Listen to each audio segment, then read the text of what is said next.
Welcome to Bedtime Theatre. Today's story is Sherlock Holmes, the Red-Headed League by Sir Arthur Conan Doyle. I called upon my friend, Mr. Sherlock Holmes, one day in the autumn of last year and found him in a deep conversation with a very stout, florid-faced, elderly gentleman with fiery red hair. With an apology for my intrusion, I was about to withdraw when Holmes pulled me abruptly into the room and closed the door behind me. "You could not possibly have come at a better time, my dear Watson," he said cordially. "I was afraid that you were engaged." "So I am, very much so." "Then I can wait in the next room." "Not at all.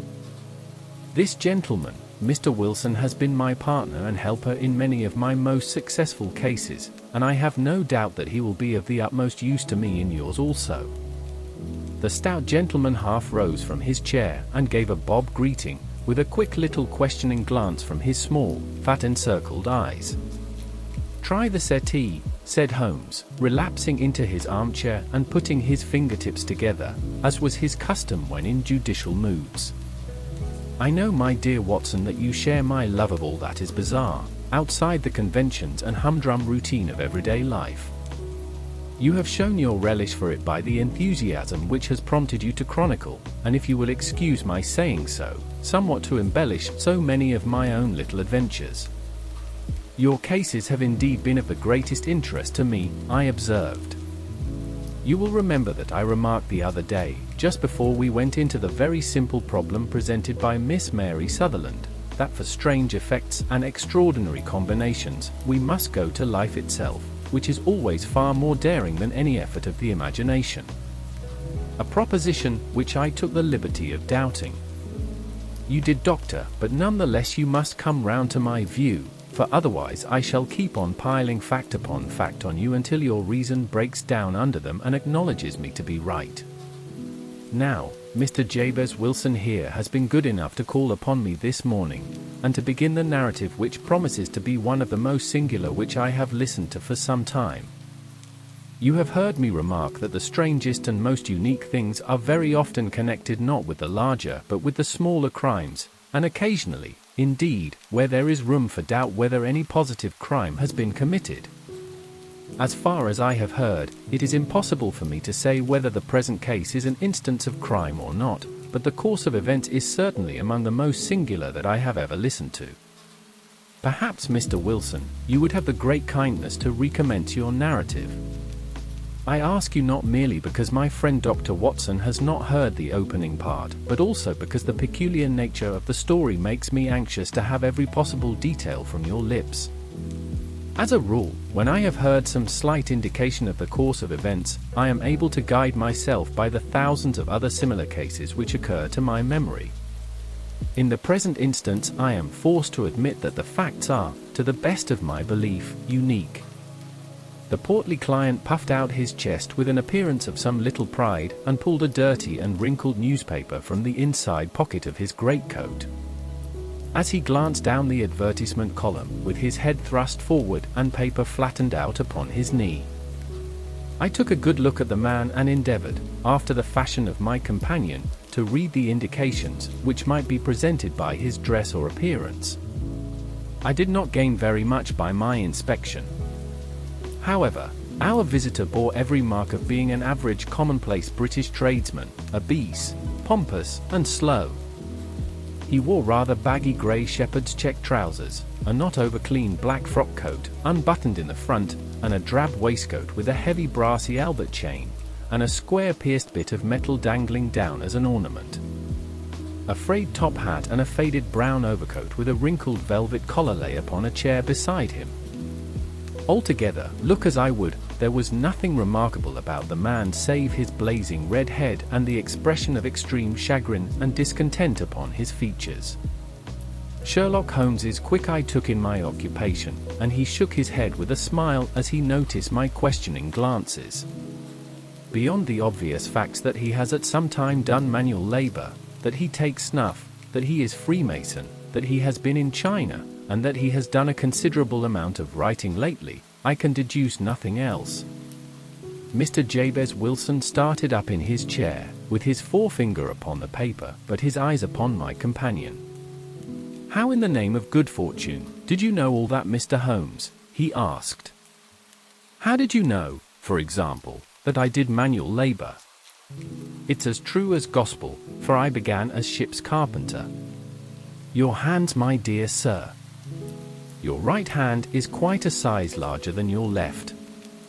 You have worked with it, and the muscles are more developed." "Well, the snuff then, and the Freemasonry?" "I won't insult your intelligence by telling you how I read that, especially rather against the strict rules of your order. You use an arc and compass breastpin." "Ah, of course, I forgot that. But the writing? What else can be indicated by that right cuff so very shiny for 5 inches, and the left one with the smooth patch near the elbow where you rest it upon the desk?" "Well, but China? The fish that you have tattooed immediately above your wrist could only have been done in China. I have made a small study of tattoo marks and have even contributed to the literature of the subject. That trick of staining the fish's scales of a delicate pink is quite peculiar to China. In addition, I see a Chinese coin hanging from your watch chain. The matter becomes even more simple." Mr. Jabez Wilson laughed heavily. "Well, I never," said he. "I thought at first that you had done something clever, but I see that there is nothing in it, after all." "I begin to think, Watson," said Holmes, "that I make a mistake in explaining omnignotum pro magnifico, you know, and my poor little reputation, such as it is, will suffer shipwreck if I am so candid. Can you not find it for yourself, sir?" I took the paper from him and read as follows. "To the Red-Headed League. On account of the bequest of the late Ezekiah Hopkins, of Lebanon, Pennsylvania, USA, there is now another vacancy open, which entitles a member of the League to a salary of £4 a week for purely nominal services. All red-headed men who are sound in body and mind, and above all the age of 21 years, are eligible.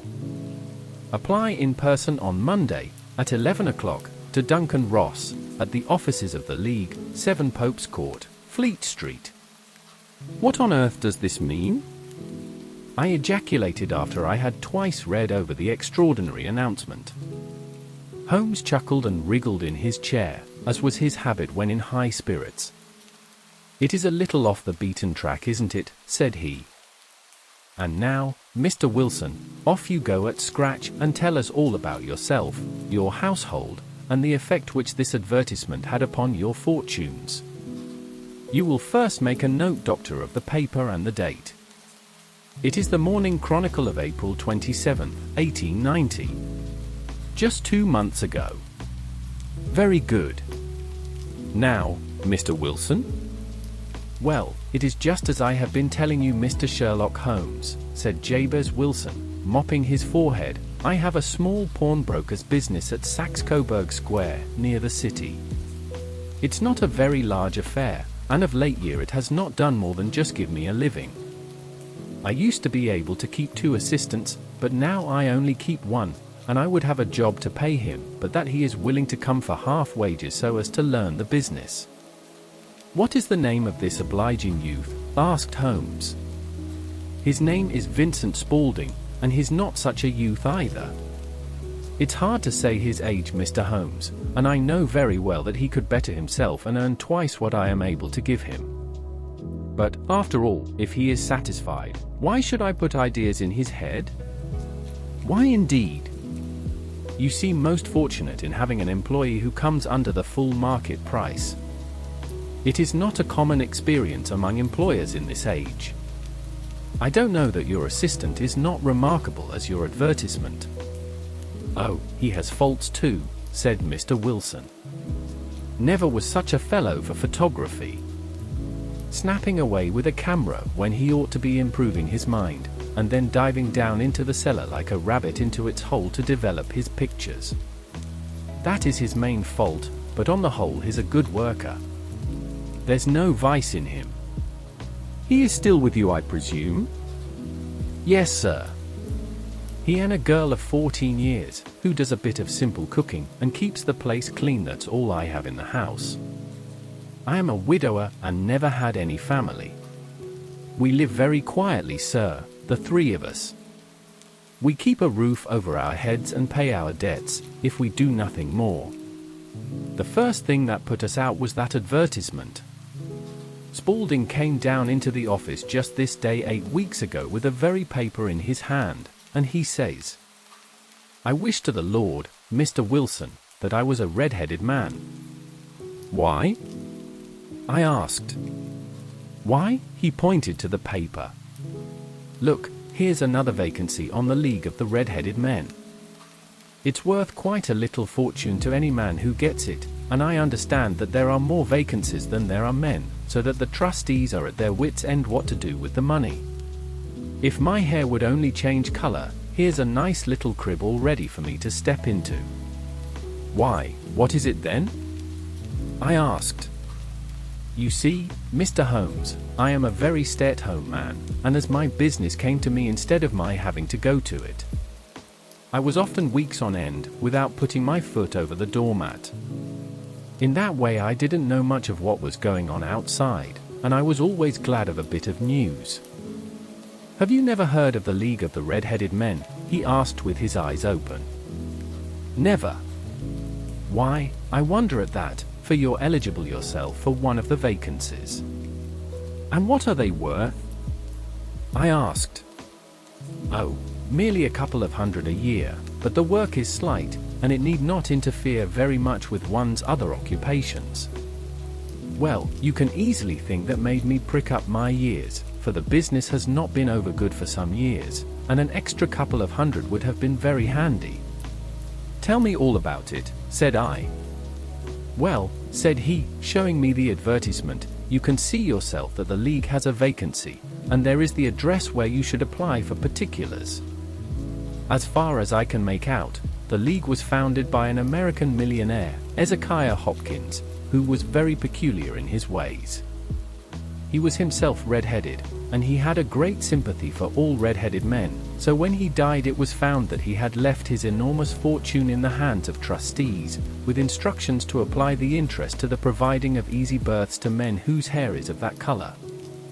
From all I hear it is splendid pay, and very little to do." "But," said I, "there would be millions of red-headed men who would apply." "Not so many as you might think," he answered. "You see, it is really confined to Londoners, and to grown men. This American had started from London when he was young, and he wanted to do the old town in a good turn. Then again, I have heard it is no use your applying if your hair is light red, or dark red, or anything but real bright, blazing, fiery red. Now, if you cared to apply, Mr. Wilson, you would just walk in, but perhaps it would hardly be worth your while to put yourself out of the way for the sake of a few £100. Now, it is a fact, gentlemen, as you may see for yourselves, that my hair is of a very full and rich tint, so that it seemed to me that if there was to be any competition in the matter, I stood as good a chance as any man that I had ever met. Vincent Spaulding seemed to know so much about it that I thought he might prove useful, so I just ordered him to put up the shutters for the day, and to come right away with me.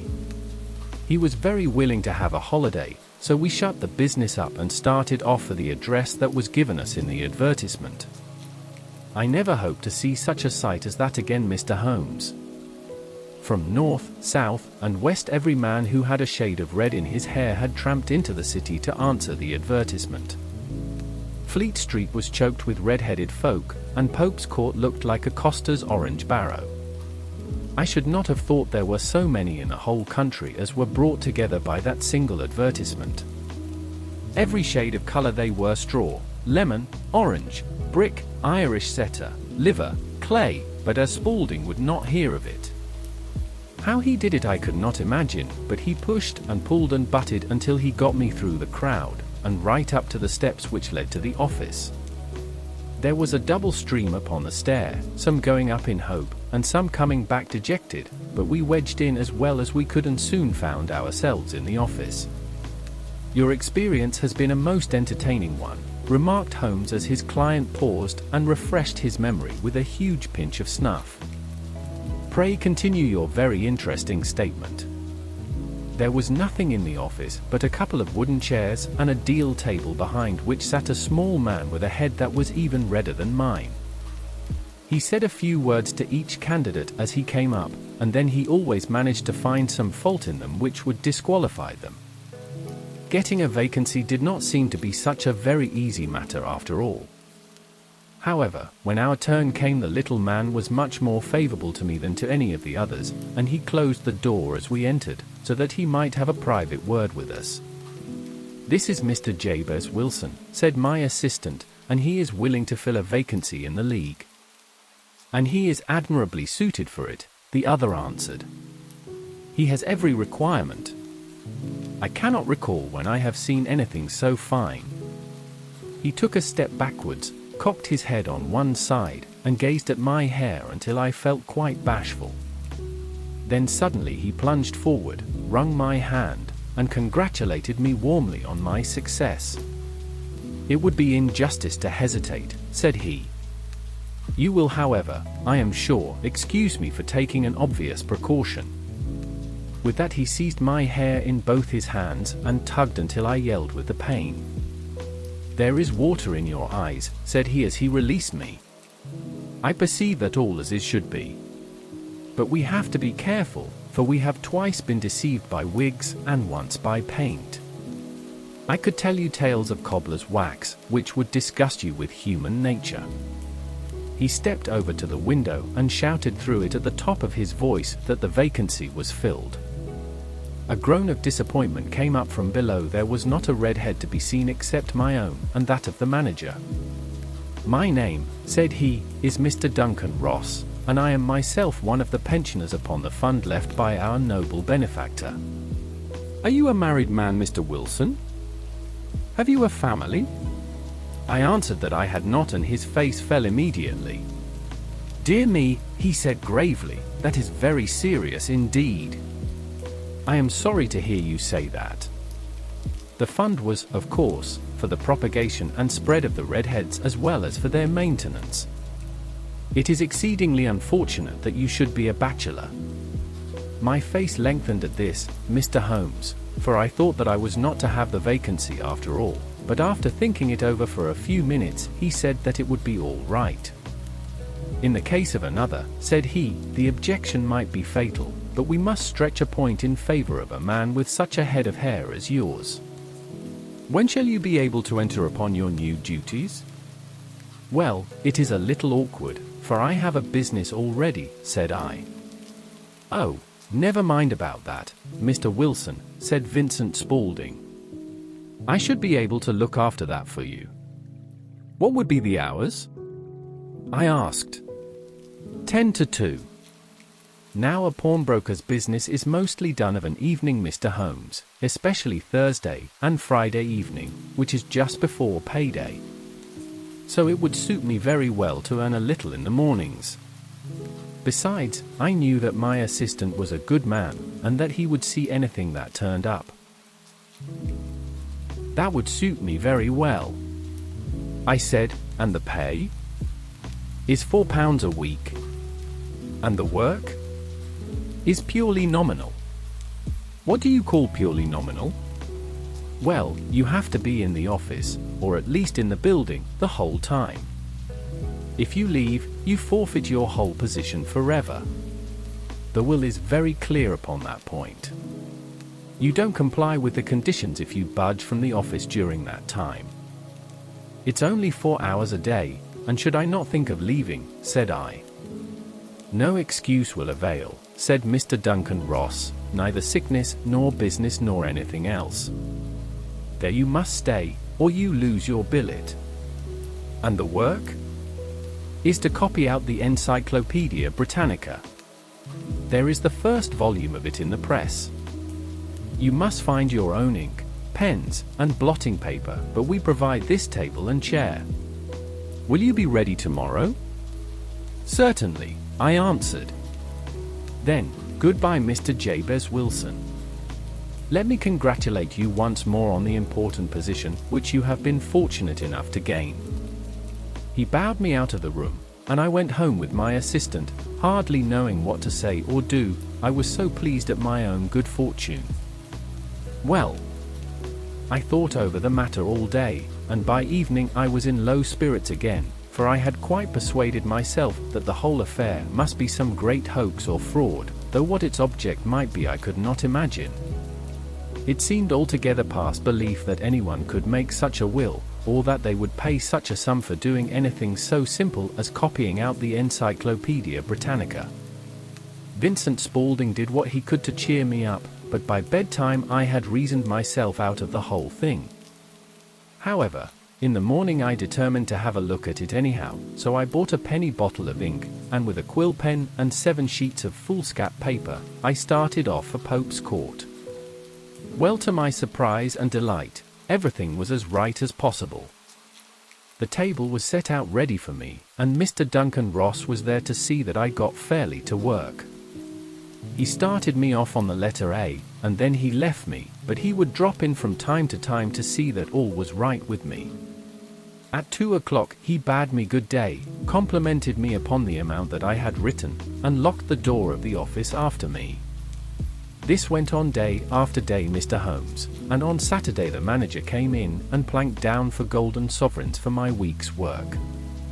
It was the same next week, and the same the week after. Every morning, I was there at 10, and every afternoon I left at 2. By degrees Mr. Duncan Ross took to coming in only once of a morning, and then after a time he did not come in at all. Still, of course, I never dared to leave the room for an instant, for I was not sure when he might come, and the billet was such a good one and suited me so well, that I would not risk the loss of it. 8 weeks passed away like this, and I had written about abbots and archery and armor and architecture and Attica, and hoped with diligence that I might get on to the BS before very long. It cost me something in foolscap, then suddenly the whole business came to an end. To the end? Yes, sir. And no later than this morning. I went to my work as usual at 10 o'clock, but the door was shut and locked, with a little square of cardboard hammered onto the middle of the panel with a tack. Here it is, and you can read for yourself. He held up a piece of white cardboard about the size of a sheet of notepaper. It read in this fashion: "The Red-Headed League is dissolved October 9th, 1890. Sherlock Holmes and I surveyed this curt announcement and the rueful face behind it, until the comical side of the affair so completely overtopped every other consideration that we both burst out into a road of laughter. I cannot see that there is anything very funny," cried our client, flushing up to the roots of his flaming head. "If you can do nothing better than laugh at me, I can go elsewhere." "No, no," cried Holmes, shoving him back into the chair from which he had half risen. "I really wouldn't miss your case for the world. It is most refreshingly unusual. But there is, if you will excuse my saying so, something just a little funny about it. Pray, what steps did you take when you found the card upon the door?" "I was staggered, sir. I did not know what to do. Then I called at the offices round, but none of them seemed to know anything about it. Finally, I went to the landlord, who is an accountant living on the ground floor, and I asked him if he could tell me about what had become of the Red-Headed League. He said that he had never heard of any such body. Then I asked him who Mr. Duncan Ross was. He answered that the name was new to him. "Well," said I, "the gentleman at number 4. "What, the red-headed man?" "Yes." "Oh," said he, "his name was William Morris. He was a solicitor, and was using my room as a temporary convenience until his new premises were ready. He moved out yesterday." "Where could I find him?" "Oh, at his new offices.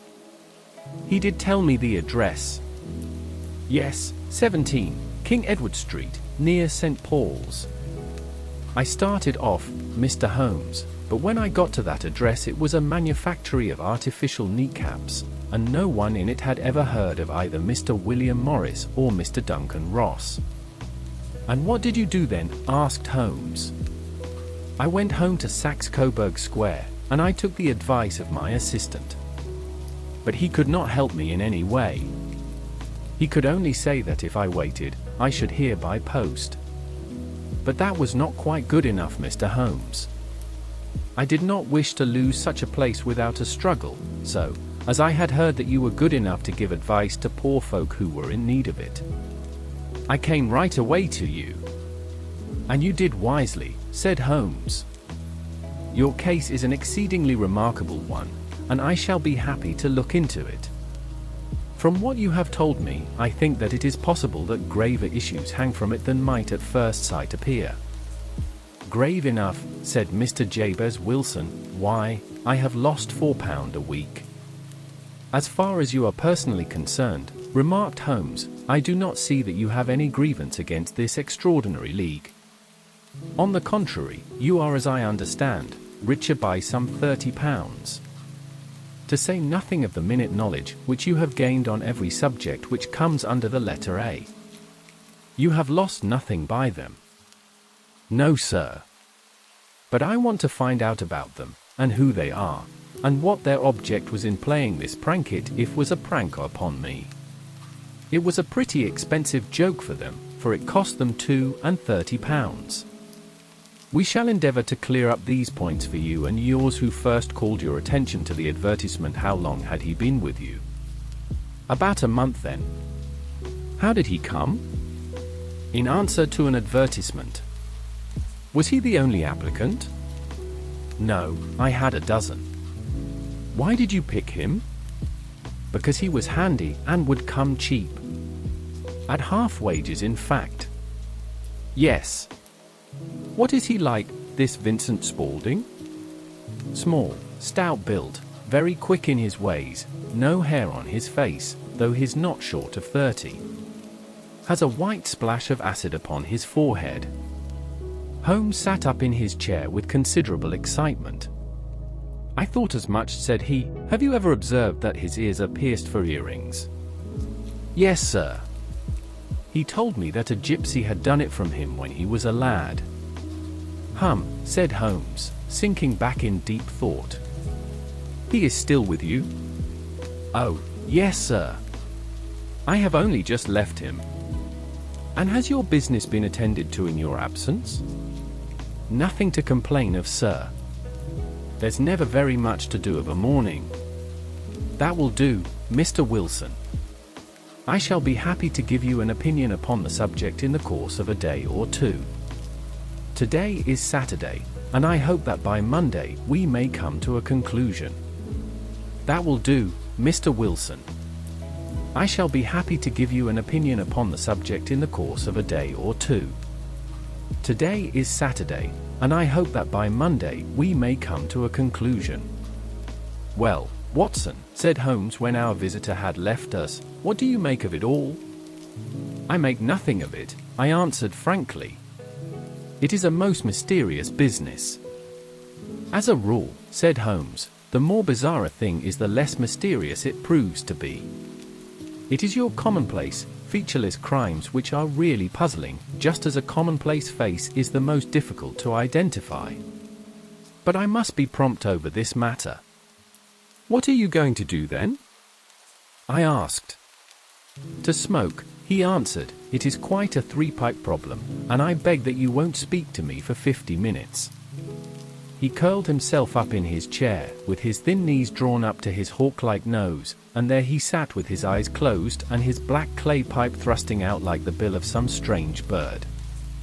I had come to the conclusion that he had dropped asleep, and indeed was nodding myself, when he suddenly sprang out of his chair with the gesture of a man who has made up his mind and put his pipe down upon the mantelpiece. Sarasate plays at the St. James's Hall this afternoon, he remarked. What do you think, Watson? Could your patient spare you for a few hours? I have nothing to do today. My practice never very absorbing. Then put on your hat and come. I am going through the city first, and we can have some lunch on the way. I observe that there is a good deal of German music on the program, which is rather more to my taste than Italian or French. It is introspective, and I want to introspect. Come along. We travelled by the underground as far as Aldersgate, and a short walk took us to Saxe-Coburg Square, the scene of the singular story which we had listened to in the morning. It was a poky, little, shabby-genteel place, where full lines of dingy two-storied brick houses looked out into a small railed-in enclosure, where a lawn of weedy grass and a few clumps of faded laurel bushes made a hard fight against a smoke-laden and uncongenial atmosphere. 3 gift balls and a brown board with Jabez Wilson in white letters, upon a corner house, announced the place where our red-headed client carried on his business. Sherlock Holmes stopped in front of it with his head on one side and looked it all over, with his eyes shining brightly between puckered lids. Then he walked slowly up the street, and then down again to the corner, still looking keenly at the houses. Finally, he returned to the pawnbroker's, and having thumped vigorously upon the pavement with his stick 2 or 3 times, he went up on the door and knocked. It was instantly opened by a bright-looking, clean-shaven young fellow, who asked him to step in. "Thank you," said Holmes. "I only wished to ask you how you would go from here on the Strand." "Third right, fourth left," answered the assistant promptly, closing the door. "Smart fellow," that observed Holmes as we walked away. "He is, in my judgment, the 4th smartest man in London, and for daring I am not sure that he has not a claim to be 3rd. I have known something of him before." "Evidently," said I, "Mr. Wilson's assistant counts for a good deal in this mystery of the Red-Headed League. I am sure that you inquired your way merely in order that you might see him." "Not him." "What, then?" "The knees of his trousers." "And what did you see?" "What I expected to see." "Why did you beat the pavement?" "My dear doctor, this is a time for observation, not for talk. We are spies in an enemy's country. We know something of Saxe-Coburg Square. Let us now explore the parts which lie behind it." The road in which we found ourselves as we turned round the corner from the retired Saxe-Coburg Square presented as great a contrast to it as the front of a picture does to the back. It was one of the main arteries which conveyed the traffic of the city to the north and west. The roadway was blocked with the immense stream of commerce flowing in a double tide inwards and outwards, while the footpaths were black with the hurrying swarm of pedestrians. It was difficult to realize as we looked at the line of fine shops and stately business premises that they really abutted on the other side upon the faded and stagnant square which we had just quitted. "Let me see," said Holmes, standing at the corner and glancing along the line. "I should like just to remember the order of the houses here. It is a hobby of mine to have an exact knowledge of London. There is Mortimer's, the tobacconist, the little newspaper shop, the Coburg branch of the City and Suburban Bank, the vegetarian restaurant, and McFarlane's carriage building depot. That carries us right on to the other block. And now, Doctor, we've done our work, so it's time we had some play. A sandwich and a cup of coffee, and then off to Violinland, where all is sweetness and delicacy and harmony, and there are no red-headed clients to vex us with their conundrums." My friend was an enthusiastic musician, being himself not only a very capable performer but a composer of no ordinary merit. All the afternoon he sat in the stalls wrapped in the most perfect happiness, gently waving his long, thin fingers in time to the music, while his gently smiling face and his languid, dreamy eyes were as unlike those of Holmes, the sleuth-hound, Holmes, the relentless, keen-witted, red-handed criminal agent, as it was possible to conceive. In his singular character the dual nature alternately asserted itself, and his extreme exactness and astuteness represented, as I have often thought, the reaction against the poetic and contemplative mood which occasionally predominated in him. The swing of his nature took him from extreme languor to devouring energy, and as I knew well, he was never so truly formidable as when, for days on end, he had been lounging in his armchair amid his improvisations and his black-letter editions. Then it was the lust of the chase would suddenly come upon him, and that his brilliant reasoning power would rise to the level of intuition, until those who were unacquainted with his methods would look like askance at him as on a man whose knowledge was not that of other mortals. When I saw him that afternoon so enwrapped in the music at St. James's Hall, I felt that an evil time might be coming upon those whom he had set himself to hunt down. "You want to go home, no doubt, Doctor," he remarked as we emerged. "Yes, it would be as well. And I have some business to do which will take some hours. This business at Saxe-Coburg Square is serious." "Why serious?" "A considerable crime is in contemplation. I have every reason to believe that we shall be in time to stop it. But today being Saturday rather complicates matters. I shall want your help tonight." "At what time?" 10 will be early enough. I shall be at Baker Street at 10. "Very well. And I say, Doctor, there may be some little danger, so kindly put your army revolver in your pocket." He waved his hand, turned on his heel, and disappeared in an instant among the crowd.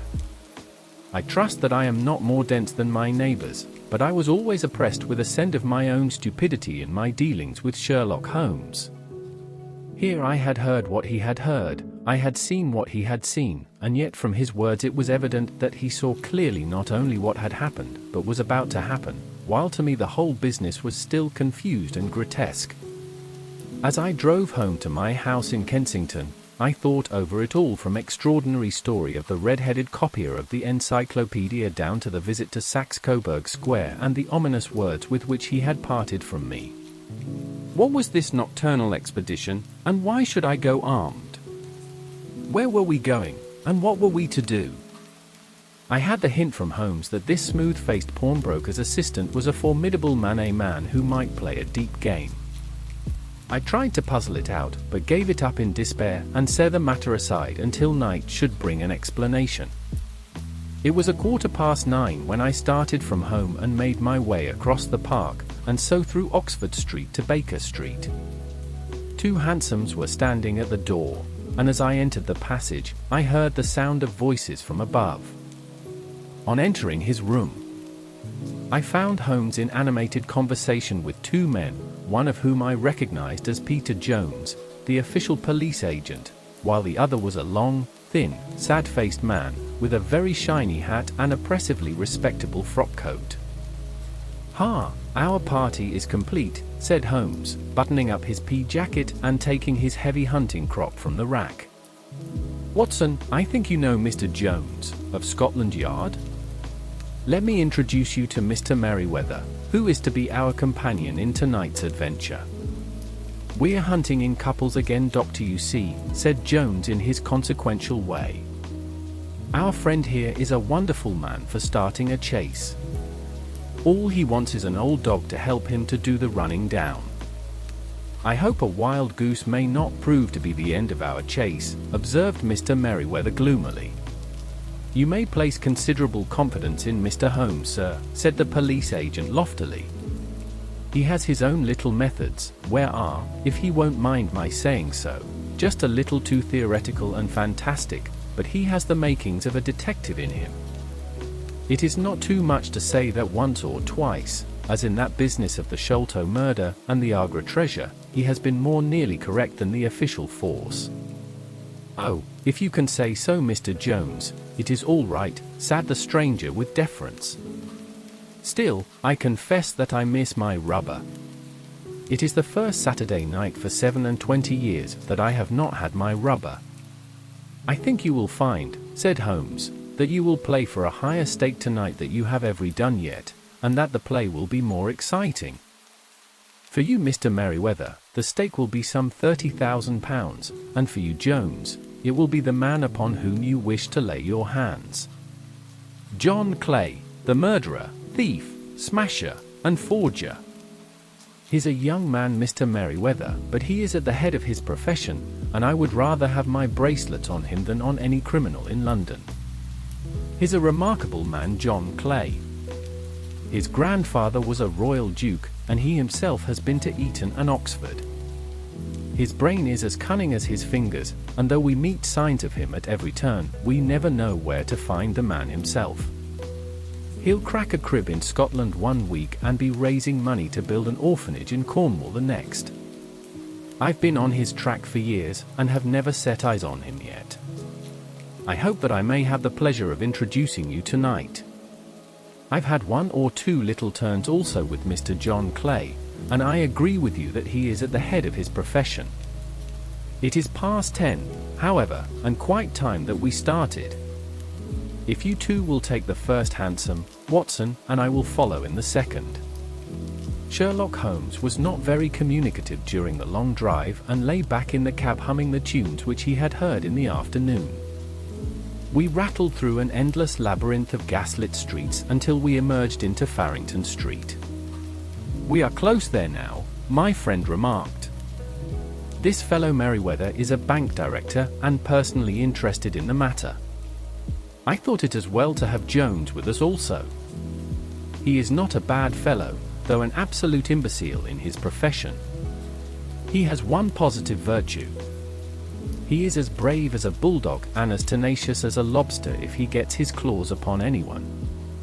Here we are, and they are waiting for us." We had reached the same crowded thoroughfare in which we had found ourselves in the morning. Our cabs were dismissed, and following the guidance of Mr. Merriweather, we passed down a narrow passage and through a side door, which he opened for us. Within there was a small corridor, which ended in a very massive iron gate. This also was opened and led down a flight of winding stone steps, which terminated at another formidable gate. Mr. Merriweather stopped to light a lantern and then conducted us down a dark, earth-smelling passage, and so after opening a third door, into a huge vault or cellar, which was piled all round with crates and massive boxes. "You are not very vulnerable from above," Holmes remarked as he held up the lantern and gazed about him. "Nor from below," said Mr. Merriweather, striking his stick upon the flags which lined the floor. "Why, dear me, it sounds quite hollow," he remarked, looking up in surprise. "I must really ask you to be a little quieter," said Holmes severely. "You have already imperiled the whole success of our expedition. Might I beg that you would have the goodness to sit down upon one of those boxes and not to interfere?" The solemn Mr. Merriweather perched himself upon a crate, with a very injured expression upon his face, while Holmes fell upon his knees upon the floor and, with a lantern and a magnifying lens, began to examine minutely the cracks between the stones. A few seconds sufficed to satisfy him, for he sprang to his feet again, and put his glass in his pocket. "We have at least an hour before us," he remarked, "for they can hardly take any steps until the good pawnbroker is safely in bed. Then they will not lose a minute, for the sooner they do their work the longer time they will have for their escape. We are at present, Doctor, as no doubt you have divined, in the cellar of the city branch of one of the principal London banks. Mr. Merriweather is the chairman of directors, and he will explain to you that there are reasons why the more daring criminals of London should take a considerable interest in this cellar at present." "It is our French gold," whispered the director. "We have had several warnings that an attempt might be made upon it."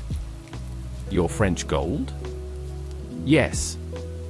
We had occasion some months ago to strengthen all resources, and borrowed for that purpose 30,000 Napoleons from the Bank of France. It has become known that we have never had occasion to unpack the money, and that it is still lying in our cellar. The crate upon which I sit contains 2,000 Napoleons packed between layers of lead foil. Our reserve of bullion is much larger at present than is usually kept in a single branch office, and the directors have had misgivings upon the subject." "Which were very well justified," observed Holmes. "And now it is time that we arranged our little plans. I expect that within an hour matters will come to a head. In the meantime, Mr. Merriweather, we must put the screen over that dark lantern." "And sit in the dark?" "I am afraid so. I had brought a pack of cards in my pocket, and I thought that as we were a part I carry, you might have your rubber after all. But I see that the enemy's preparations have gone so far that we cannot risk the presence of light. And first of all, we must choose our positions. These are daring men, and though we shall take them at a disadvantage, they may do us some harm unless we are careful.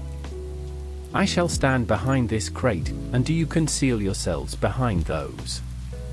Then, when I flash a light upon them, close in swiftly. If they fire, Watson, have no compunction about shooting them down. I place my revolver, cocked upon the top of the wooden case behind which I crouched. Holmes shot the darkness, such an absolute darkness as I have never before experienced. The smell of hot metal remained to assure us that the light was still there, ready to flash out at a moment's notice. To me, with my nerves worked up to a pitch expectancy, there was something depressing and subduing in the sudden gloom and in the cold, dank air of the vault. "They have but one retreat," whispered Holmes. "That is back through the house into Saxe-Coburg Square. I hope that you have done what I asked you, Jones? I have an inspector and 2 officers waiting at the front door. Then we have stopped all the holes. And now we must be silent and wait." What a wait it seemed! From comparing notes afterwards, it was but an hour and a quarter, yet it appeared to me that the night must have almost gone, and the dawn be breaking above us. My limbs were weary and stiff, for I feared change my position, yet my hearing was so acute that I could not only hear the gentle breathing of my companions, but I could distinguish the deeper, heavier in-breath of the bulky Jones from the thin, sighing note of the bank director. From my position I could look over the case in the direction of the floor. Suddenly my eyes caught the glint of a light. At first it was but a lurid spark upon the stone pavement. Then it lengthened out until it became a yellow line, and then without any warning or sound, a gash seemed to open and a hand appeared. A white, almost womanly hand, which felt about in the center of the little area of light. For a minute or more hand, with its writhing fingers, protruded out of the floor. Then it was withdrawn as suddenly as it appeared, and all was dark again save the single lurid spark which marked a chink between the stones. Its disappearance, however, was but momentary. With a rending, tearing sound, one of the broad, white stones turned over upon its side and left a square gaping hole, through which streamed the light of a lantern. Over the edge there peeped a clean-cut, boyish face, which looked keenly about it, and then with a hand on either side of the aperture, drew itself shoulder-high and waist-high, until one knee rested upon the edge. In another instant he stood at the side of the hole and was hauling after him a companion, lithe and small like himself, with a pale face and a shock of very red hair. "It's all clear," he whispered. "Have you the chisel and the bags?" "Great Scott! Jump, Archie, jump and I'll swing for it." Sherlock Holmes had sprung out and seized the intruder by the collar. The other dived down the hole, and I heard the sound of rending cloth as Jones clutched at his skirts. The light flashed upon the barrel of a revolver, but Holmes's hunting crop came down on the man's wrist and pistol clinked upon the stone floor. "It's no use, John Clay," said Holmes blandly. "You have no chance at all." "So, I see," the other answered with the utmost coolness. "I fancy that my pal is all right, though I see you have got his coat-tails." "There are 3 men waiting for him at the door," said Holmes. "Oh, indeed. You seem to have done the thing very completely. I must compliment you." "And are you?" Holmes answered you. "Your red-headed idea was very new and effective." "You'll see your pal again presently," said Jones. "He's quicker at climbing down holes than I am. Just hold out while I fix the derbies." "I beg that you will not touch me with your filthy hands," remarked our prisoner as the handcuffs clattered upon his wrists. "You may not be aware that I have royal blood in my veins.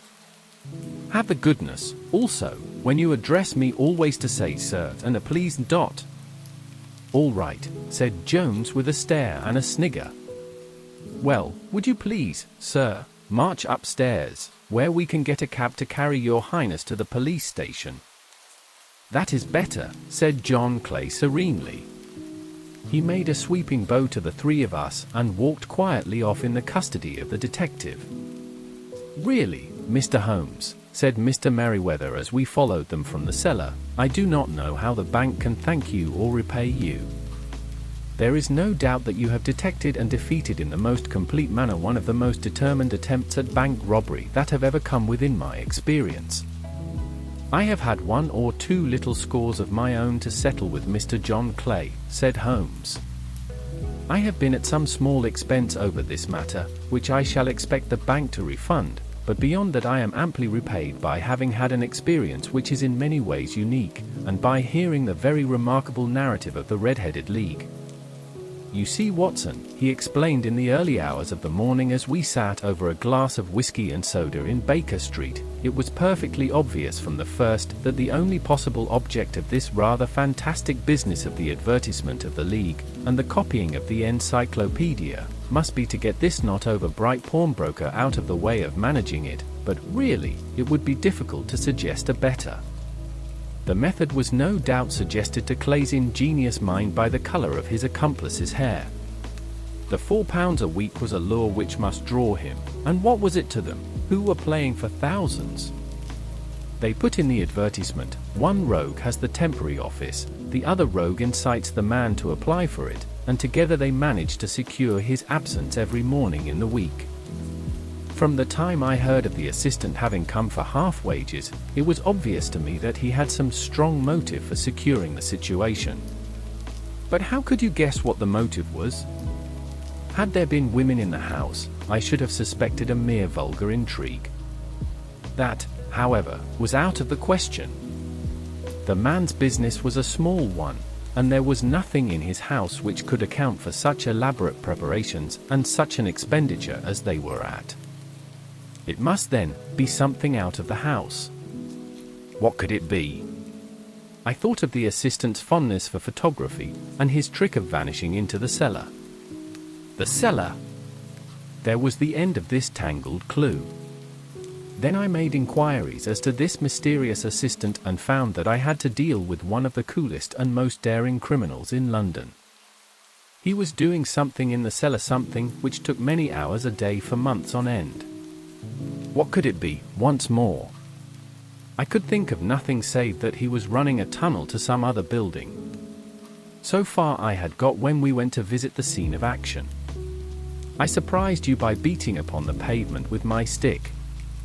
I was ascertaining whether the cellar stretched out in front or behind. It was not in front. Then I rang the bell, and as I hoped, the assistant answered it. We have had some skirmishes, but we had never set eyes upon each other before. I hardly looked at his face. His knees were what I wished to see. You must yourself have remarked how worn, wrinkled, and stained they were. They spoke of those hours of burrowing. The only remaining point was what they were burrowing. The only remaining point was what they were burrowing for. I walked round the corner, saw the city and suburban bank abutted on our friend's premises, and felt that I had solved my problem. When you drove home after the concert I called upon Scotland Yard and upon the chairman of the bank directors, with the result that you have seen. And how could you say that they would make their attempt tonight? I asked. Well, when they closed the League offices that was a sign that they cared no longer about Mr. Jabbs Wilson's presence. In other words, they had completed their tunnel. But it was essential that they should use it soon, as it might be discovered, or the bullion might be removed. Saturday would suit them better than any other day, as it would give them 2 days for their escape. For all these reasons I expected them to come tonight. You reasoned it out beautifully, I exclaimed in unfeigned admiration. It is so long a chain, and yet every link rings true. It saved me from ennui, he answered, yawning. Alas! I already feel it closing in upon me. My life is spent in one long effort to escape from the commonplaces of existence. These little problems help me to do so. And you are a benefactor of the race, said I. He shrugged his shoulders. Well, perhaps, after all it is of some little use, he remarked. L'homme c'est rien à l'œuvre c'est tout, as Gustave Flaubert wrote George Sand.